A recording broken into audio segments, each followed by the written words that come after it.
My own version of pata TM. Ayan na siya. Ayan. Patang pata.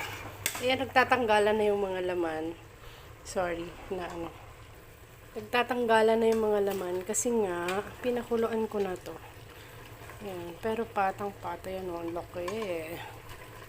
Pata TM. Ayan, nilagyan ko to ng ketchup and then soft drinks.